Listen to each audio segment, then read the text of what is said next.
네, 맞아요. 오늘 저희가 함께 살펴볼 자료는요, 천공스승이라는 분의 가르침이랑 또 그걸 분석한 내용입니다. 특히 고교 학점제 있잖아요. 학생들이 과목 골라 듣는 거요.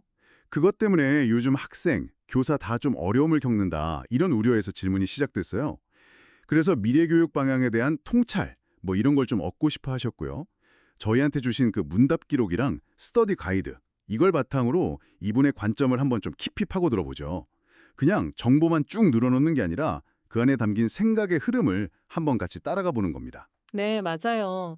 이 자료들 보니까 현재 교육 문제뿐만 아니라 이게 대한민국의 어떤 역사적 발전 과정이나 또 지식의 역할, 남녀 역할 변화, 심지어 국가 정책 결정 방식까지 굉장히 독특한 시각이 담겨 있더라고요.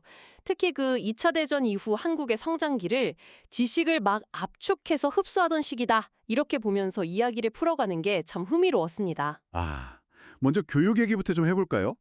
광호에는 그냥 지식 습득, 이게 거의 전부였다면 이제는 뭐랄까, 인성이나 사회 이해? 이런 걸 갖추는 쪽으로 교육이 좀 질적으로 바뀌어야 한다. 이렇게 강조하시네요. 그럼 고교 학점제 같은 변화도 이런 큰 맥락에서 봐야 하는 걸까요? 근데 단순히 제도를 바꾸는 거 그것만 중요한 게 아니라 그 내용이나 방향이 시대에 맞게 바뀌어야 한다. 뭐 이런 지적인 것 같아요. 그렇죠.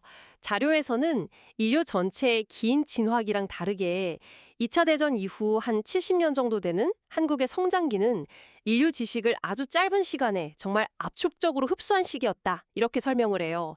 그 시기 교육의 핵심은 그야말로 지식 갖추기 이거였던 거죠. 와, 근데 여기서 한글 역할이 진짜 생각지도 못한 방식으로 나와요.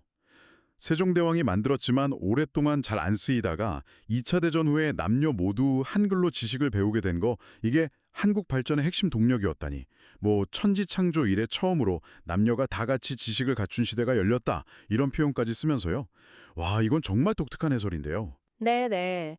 그런 어떤 보편적인 지식 습득, 이게 한국인을 똑똑하게 만들었다. 이렇게 보는 겁니다. 하지만 여기서 또 경고를 해요. 똑똑해진 건 좋은데, 각자 자기 할 일, 그러니까 자기 사회적 역할을 제대로 못 찾으면 그 똑똑함이 오히려 나라를 어렵게 만든다는 거죠.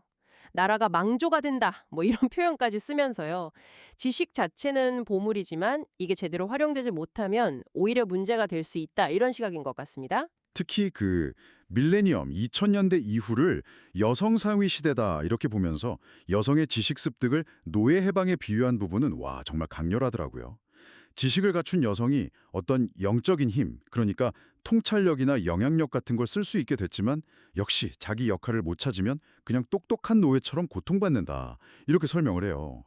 여성 단체들이 하나로 좀 뭉쳐서 목소리를 내는 힘, 이런 걸 아직 갖추지 못했다. 이런 지적도 하고요. 네, 맞습니다. 그래서 이렇게 지식이 보편화되고 여성 역할이 커지는 이런 시대의 변화 속에서는 기존에 그냥 단순 과반수로 결정하는 방식, 이게 한계가 있다. 이런 주장으로 자연스럽게 이어지더라고요. 그래서 제시하는 게 아주 독특한 원칙인데 바로 3대 7의 법칙입니다.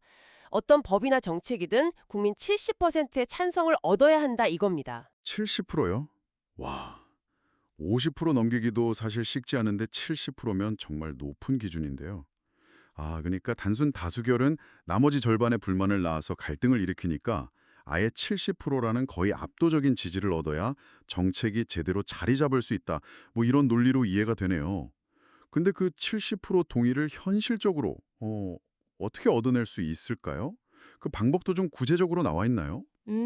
구체적인 실행 방법이라기보다는 약간 원칙을 강조하는 쪽에 가까워요. 정부가 막 끌고 가는 게 아니라 국민 공모전 같은 방식으로 국민한테 직접 묻고 거기서 70% 동의를 얻어야 한다 이거죠. 그 대한민국은 국민의 사회이지 너희 사회가 아니다. 이 말이 핵심을 딱 보여주는 것 같아요. 뭐 상당히 이상적인 목표치일 수는 있겠지만 지향점 자체는 굉장히 분명해 보입니다. 그렇군요. 그럼 맨 처음에 질문 주셨던 고교 학점제 같은 교육 정책도 이 관점에서 보면 그냥 제도 자체가 좋다 나쁘다 이걸 떠나서 첫째로 국민 70%가 동의했는가? 그리고 둘째로 단순 지식 전달 넘어서 인성이나 사회 이해 함양 이런 목표를 제대로 담고 있는가? 이 두 가지를 먼저 좀 따져봐야 한다. 이런 의미로 해석할 수 있겠네요. 정확합니다.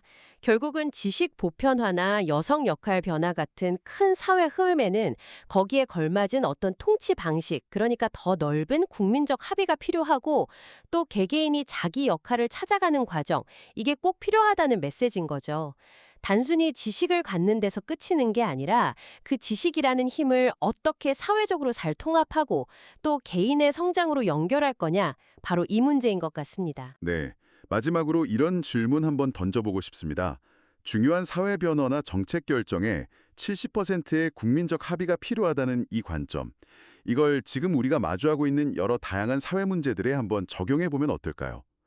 지금 논의되는 많은 변화들이 과연 이런 넓은 공감대를 향해서 잘 나아가고 있다고 보시는지, 아니면 여전히 좀 갈 길이 멀다고 느끼시는지 한번쯤 진지하게 생각해 볼 만한 지점인 것 같습니다.